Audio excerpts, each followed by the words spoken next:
LGB. LGB. LGB. LGB. They say LGB everywhere I go. LGB. What it means, I don't know. LGB. Whatever it is. LGB. Kamala, help me, please. Please. Alrighty then. Thank you. LGB. That's let's go, Brandon, right? LGB. This means let's go, Brandon. No. LGB. Sounds like let's go, Brandon, I guess. LGB. All right. Let's go, Brandon.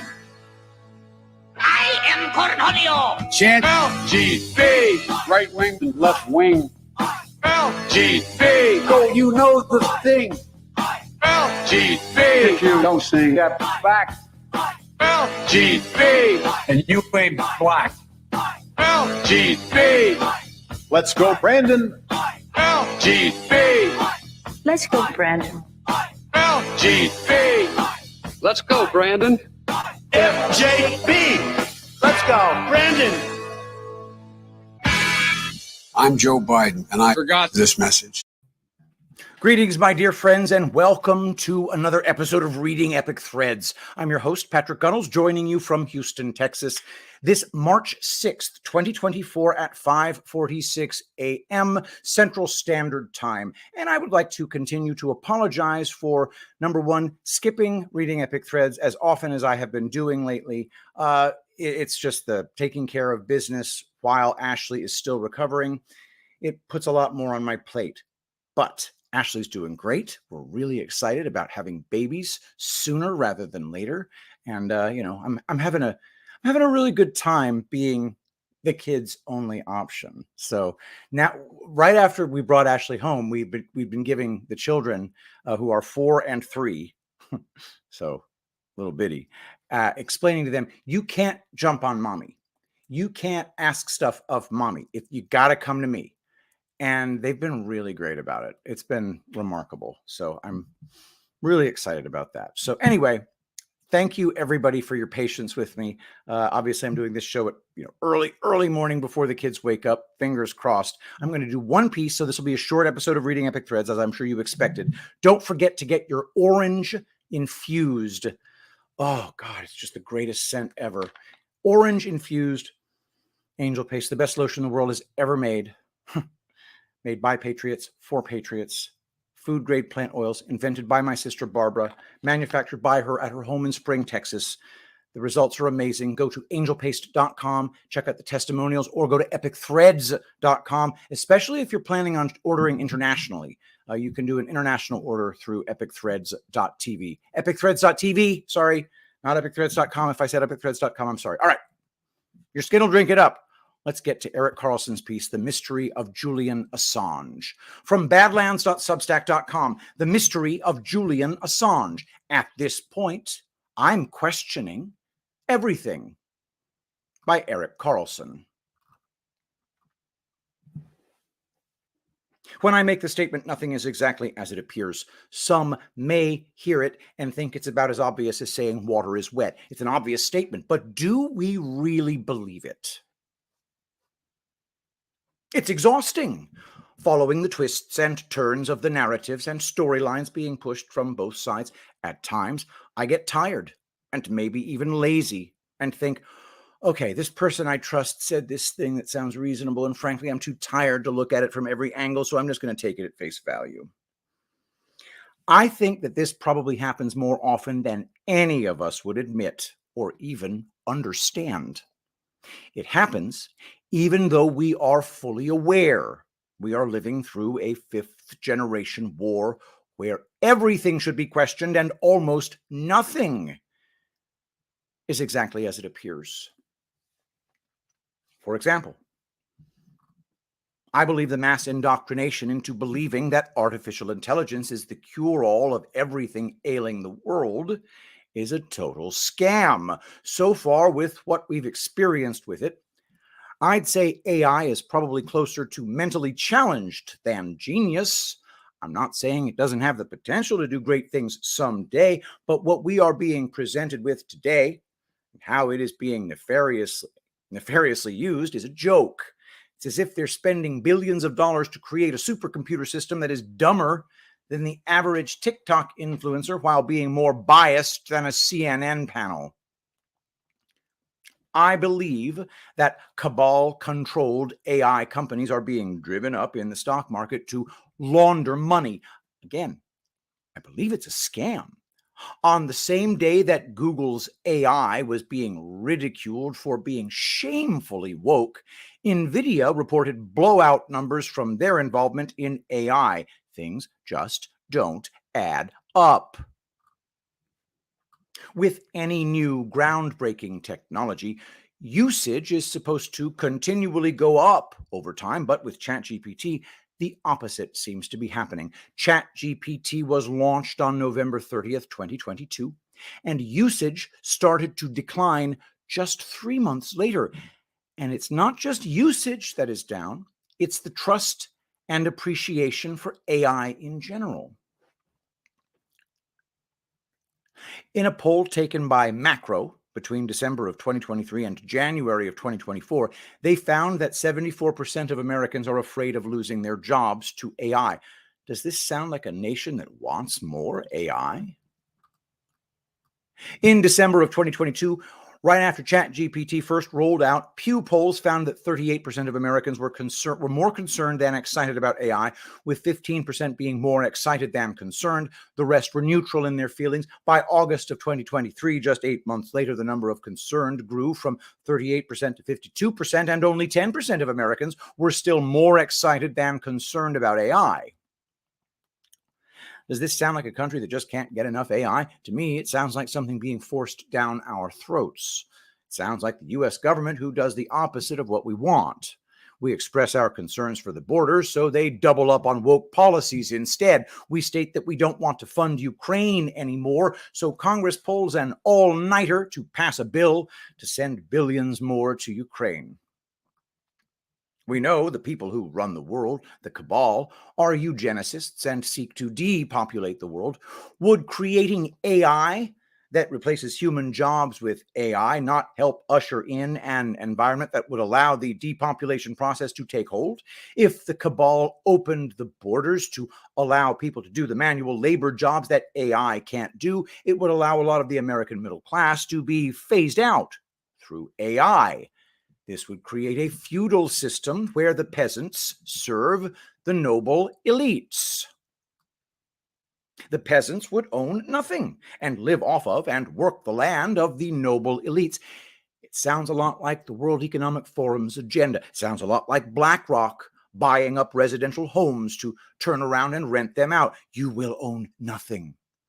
If you were receiving an unemployment check during COVID, chances are they won't have a need for you in their future world. You are not an essential worker. You don't clean the elites' pools or mow their lawns or deliver their groceries or restaurant orders. If you were shut down during COVID, you are likely the people who will be phased out by AI. I'm a big fan of Elon Musk. I think he's a patriot and will play a big role in Trump's next term. The obvious attempts to destroy him by the deep state cannot be ignored. But with that out of the way, I don't believe things over at X, Twitter, are exactly as they're being portrayed. I don't think it is the free speech platform that many want to believe it is. Yes, you can tell the truth on X, but will it be heard by anyone? If your avatar has Trump or anything Trump related, your message will likely go unseen by most. I believe Musk is pushing specific truth-telling accounts on X, and they don't include any openly MAGA or Q accounts. People like Mike Benz, Dom Luker, and Tucker Carlson are effectively getting their messages out on X. All of these people seem to be Trump supporters and want Trump back in office, but none of them are gushing over Trump. Elon Musk understands that most X users aren't going to listen to someone wearing a MAGA hat or someone who decodes Q drops. Musk's chosen few and Anons may be saying the exact same things, but many people have been conditioned to reject anything MAGA and Q. During Tucker Carlson's 2-hour interview with Putin, Trump's name was brought up once or twice. It was shocking how little Trump was a part of the conversation. A few days later, Tucker had an epic interview with Mike Benz. In that interview, Benz exposed more in 60 minutes than mainstream media has exposed in the past 60 years. Yet the focus wasn't on Trump. It was on the corrupt politicians and government agencies that have been intentionally stripping away Americans' rights while censoring their voices. In both cases, Trump was intentionally left out of the conversations. The brainwashed people who shut down once they heard the name Trump didn't have an opportunity to shut down. Without the cues to shut down, they actually listened. To people with Trump derangement syndrome, every time Trump opens his mouth, it sounds like adults on the Peanuts cartoons talking. As Trump talks, TDS victims hear in their heads, "Orange man bad, orange man bad." Tucker Carlson was so effective in presenting Putin as a reasonable and sane human being that I believe the deep state had to immediately kill his imprisoned opponent, an MI6 asset, blame it on Putin, and start pushing a narrative of Russian space nukes. We wouldn't be experiencing these narratives if Putin hadn't presented himself so well. By the way, assuming it's true with news of an attempted assassination of Tucker while in Moscow, I'd be surprised to find that the CIA wasn't involved. Not long ago, Tucker Carlson did an interview with Roseanne Barr, and in it he was very direct in his disdain for Mike Pompeo. After taking office in 2021, in 2017, Trump put Pompeo in charge of the CIA and later made him his Secretary of State. Tucker has repeatedly talked about how Pompeo, while the director of the CIA, planned the assassination of Julian Assange. Tucker has made it seem as if an assassination attempt was made or a plan was put in place to kill Assange. Likely, if Pompeo actually put together a plan at all, he probably asked his people to game plan a scenario where the CIA needed to take out Assange. While I'm not defending Pompeo, there is a big difference between attempting to kill someone and thinking about how you would do it if it was deemed necessary.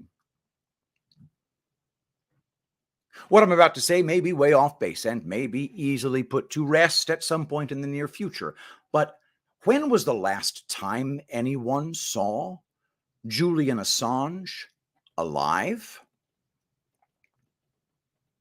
I'm not saying Assange is dead, but this is a legitimate question. We now live in an age where AI can be used to create an image of anyone.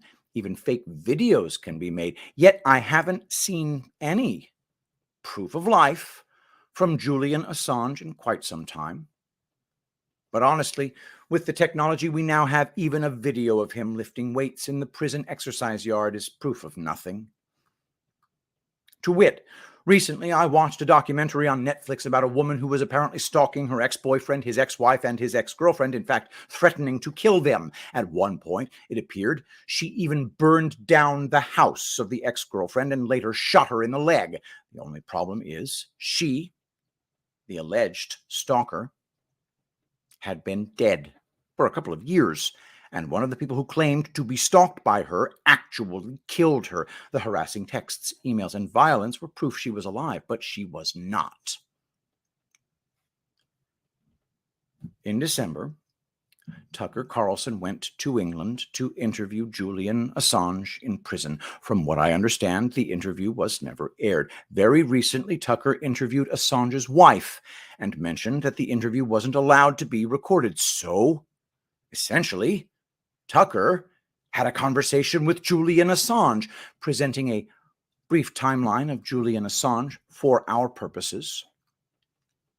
As a result of releasing the U.S. Army intelligence analyst Chelsea Manning's footage of a 2007 U.S. airstrike in Baghdad in 2010, Assange took refuge by seeking asylum in the Ecuadorian embassy in London, England in 2012. In 2013, while still at the Ecuadorian embassy, Assange and others at WikiLeaks tried to help Edward Snowden flee from U.S. law enforcement after the United States canceled Snowden's passport, stranding him in Russia. Assange and others created a distraction to assist Snowden in leaving Russia, before eventually advising him to stay in Russia, where they thought it was safest for him. In July of 2016, Assange released DNC emails and documents that showed how they railroaded Bernie Sanders in favor of Hillary Clinton. A few months later, he released the infamous John Podesta emails that were extremely strange and involved a lot of what the FBI considers to be pedophile code words. In March 2017, WikiLeaks began releasing the largest leak of CIA documents in history, codenamed Vault 7. The documents included details of the CIA's hacking capabilities and software tools used to break into smartphones, computers, and other internet-connected devices. Interesting that Assange was able to release all this information while in the embassy, with the CIA knowing exactly where he is. The CIA that Assange said had all the capabilities to hack the devices he mentioned. Assange's internet was only cut by the Ecuadorian government for 6 weeks following the release of the Podesta emails. Why were the Podesta emails the only releases worthy of cutting his internet? They will say it's because the election was going on. In short, everyone knew where Assange was, yet he was able to assist Snowden release the DNC and Podesta emails, then the CIA Vault 7 documents, and the big bad CIA were helpless to stop him. Seems far-fetched. Eventually, Assange was arrested and transferred to a British prison in 2019, where he apparently still sits today. Assange and his lawyers are fighting the extradition process that would send Assange to the U.S., where he faces 18 charges from the U.S. government for illegally receiving and disclosing classified information. During Tucker Carlson's interview with Julian Assange's wife, he asked why England was holding her husband basically without any criminal charges against him. She smirked at him and said the UK views itself as a lapdog of the US. Honestly, after seeing her speak, I don't trust her at all. My instincts tell me there is something not right about her. According to her, we are to believe that the UK is America's lapdog when we know it's the other way around. How many hours have I spent proving that fact? Also, we are to believe that Assange's mind and body are fading fast in the British prison, where the living conditions are dangerous and inhumane, yet he and his lawyers are fighting to keep him where he is. It makes no sense to me. According to a Reuters article on February 20th, 2024, quote, his colleague Mark Summers said there was evidence there had been a truly breathtaking plan to kidnap or murder Assange while he was in the Ecuadorian embassy, and former U.S. President Trump had asked for detailed options to kill him. In 2021, Yahoo News reported CIA officials had drawn up options for Trump's administration for dealing with Assange while he was in the London embassy. Quote, senior CIA officials requested plans. The president himself requested on being provided with options on how to do it, and sketches were even drawn up, the lawyer said on Tuesday. Assange's lawyers say he could be given a sentence as long as 175 years, but likely to be at least 30 to 40 years. U.S. prosecutors have said it would be no more than 63 months. If Assange wins this case, a full appeal hearing will be held. If he loses, his only remaining option would be at the European Court of Human Rights. His wife has said his lawyers would apply to that court for an injunction if necessary, end quote. So, we are to believe that Tucker Carlson, who seems to be a huge supporter of Trump, is shining a light on Pompeo's plan to kill Assange, while at the same time it is being reported that Trump is the one who asked Pompeo to do it. It doesn't make any sense. By the way, Assange didn't appear in court or even watch the court proceeding remotely because he was too ill. No public appearance of him. When are we going to see this guy? Even another grainy shot of him behind a window.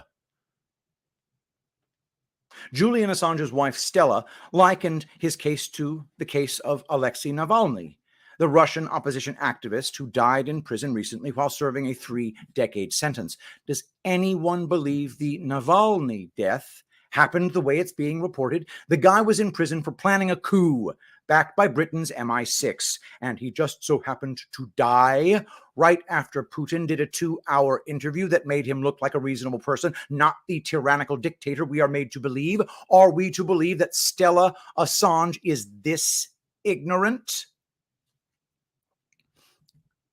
Let's look at some facts. Trump's administration added 17 new charges against Assange. Make sense of this. According to Stella Assange, England is America's lapdog, yet Trump never attempted to free him from prison, nor did he force England to extradite Assange to America. If Trump wanted to prosecute Assange and England is his lapdog, why didn't they release Assange to him?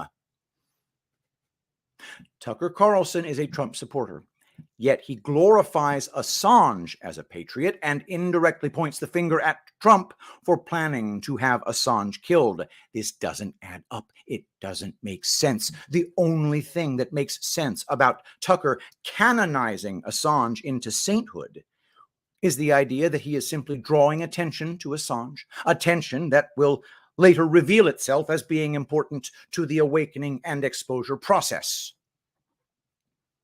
Trump could have protected Assange at any point during his 4 years in office.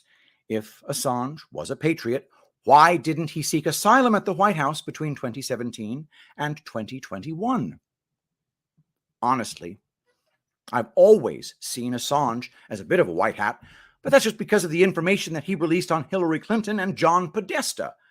Releasing damning information on Hillary Clinton and John Podesta isn't proof that Assange is a patriot, just as stalking texts and emails seeming to come from someone isn't proof that they are alive.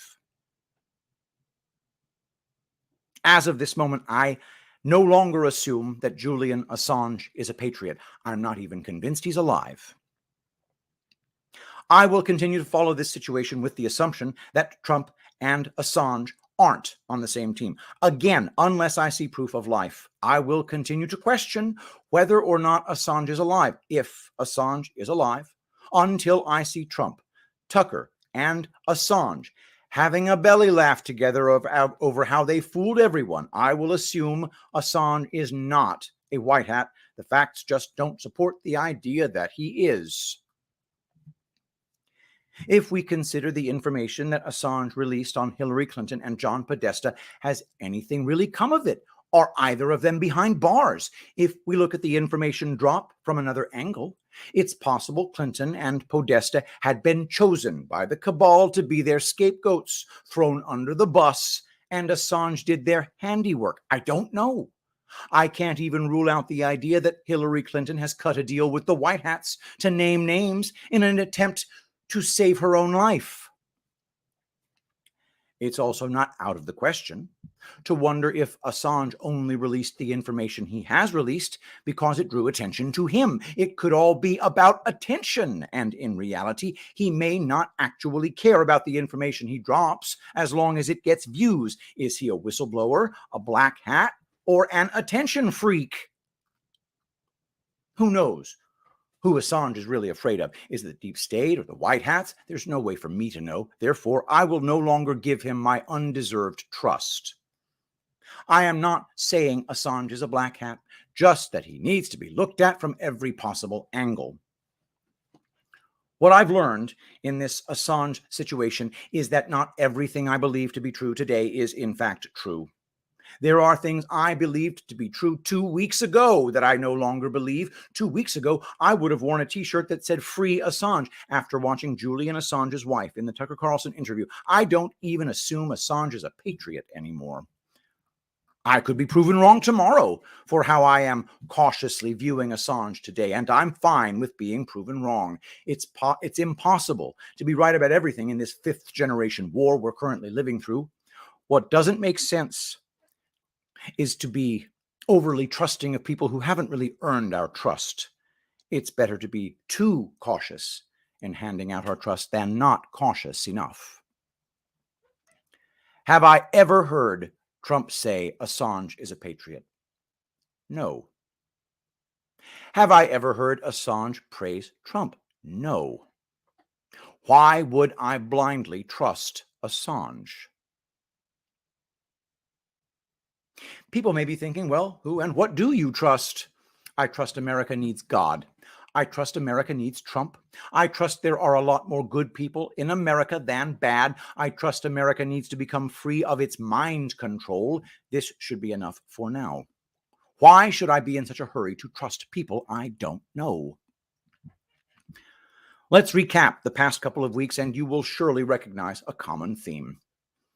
Tucker interviewed Putin, who accused the CIA of all the things we know the CIA does, including things like blowing up underwater pipelines, color revolutions, and assassinations. Putin even mentioned that Tucker tried to join the CIA as a younger man. Shortly after the interview, Putin's opponent mysteriously died in prison.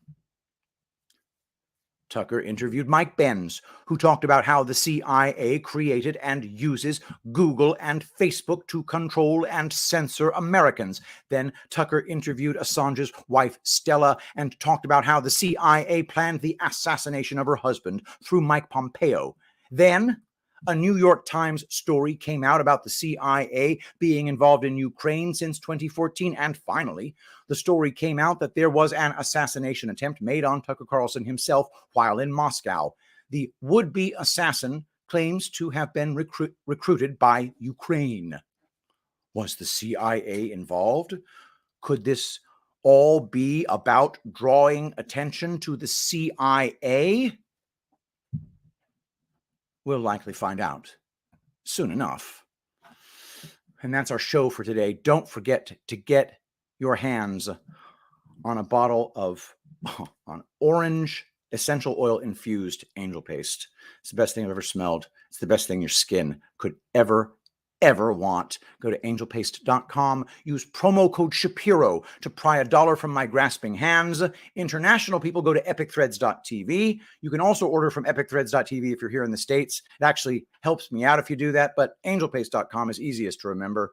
Your skin will drink it up. All right. Thank you, everybody, for being here. Thank you for your patience with me. I'm juggling a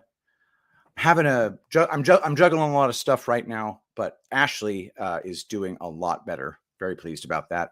But she's not allowed to lift anything more than 10 pounds for like literally a whole month. So that puts me in a position where I'm lifting a lot of kids. Anyway, let us pray. Saint Michael the Archangel, defend us in battle. Be our protection against the wickedness and snares of the devil. May God rebuke him, we humbly pray. And do thou, O Prince of the heavenly host, by the power of God, cast into hell Satan and all evil spirits who prowl about the world seeking the ruin of souls. Amen. I love you all. Thank you so much for being here, and I'll see you tomorrow. I will be the greatest president that God ever created.